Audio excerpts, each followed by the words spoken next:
बिस्मिल्लाहिर्रहमानिर्रहीम। अस्सलामु अलैकुम। नमाज का बयान। अल्लाह ताला के नज़दीक नमाज का बड़ा रुतबा है।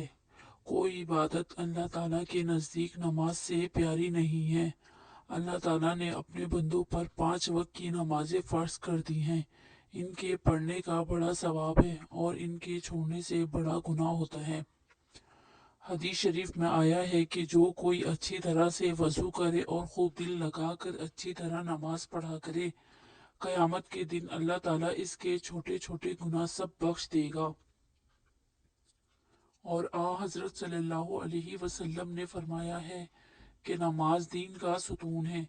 जिसने नमाज को अच्छी तरह पढ़ा, इसने दीन को ठीक रखा, और जिसने इस सुतून को गिरा दिया यानी नमाज ना पढ़ी, इसने दीन को बर्बाद कर दिया।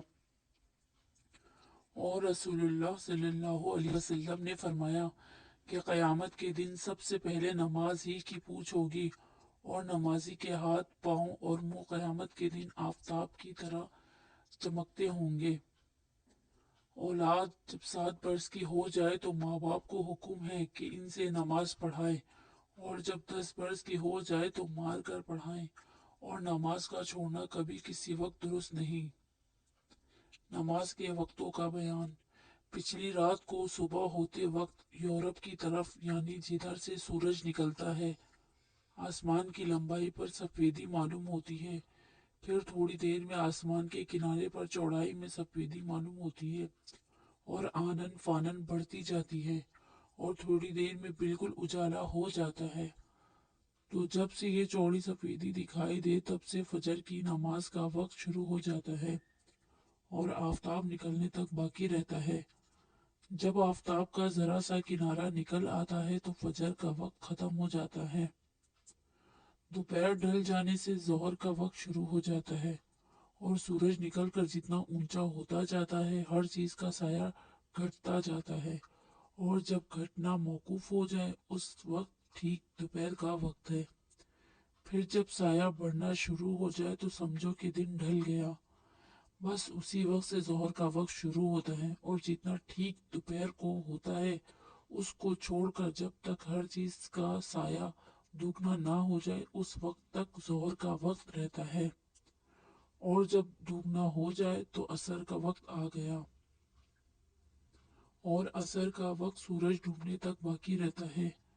लेकिन जब सूरज का रंग बदल जाए और धूप जर्द पड़ जाए, उस वक्त असर की नमाज पढ़ना मकरूह है।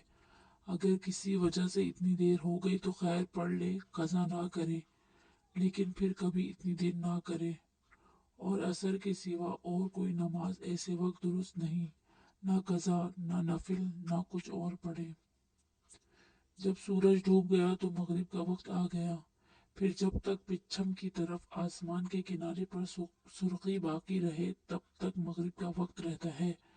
लेकिन मगरिब की नमाज में देर ना करे कि तारे खूब चमक जाए, इतनी देर करना मकरूह है। फिर जब वो सुर्खी जाती रहे तो ईशा का वक्त शुरू हो गया और सुबह होने तक बाकी रहता है। लेकिन आधी रात के बाद ईशा का वक्त मकरूह हो जाता है और सवाब कम मिलता है, इसलिए इतनी देर करके नमाज ना पढ़े, और बेहतर यह है कि तहाई रात जाने से पहले पढ़ ले। जो कोई तहज्जुद की नमाज पिछली रात को उठकर पढ़ा करता हो, तो अगर पक्का भरोसा हो कि आंख जरूर खुलेगी, तो इसको वितर की नमाज तहज्जुद के बाद पढ़ना बेहतर है। लेकिन अगर आंख खुलने का एतबार ना हो और सो जाने का डर हो, तो ईशा के बाद सोने से पहले ही वितर पढ़ लेना चाहिए। वीडियो अच्छी लगी हो तो वीडियो को लाइक कीजिए एंड सब्सक्राइब कीजिए।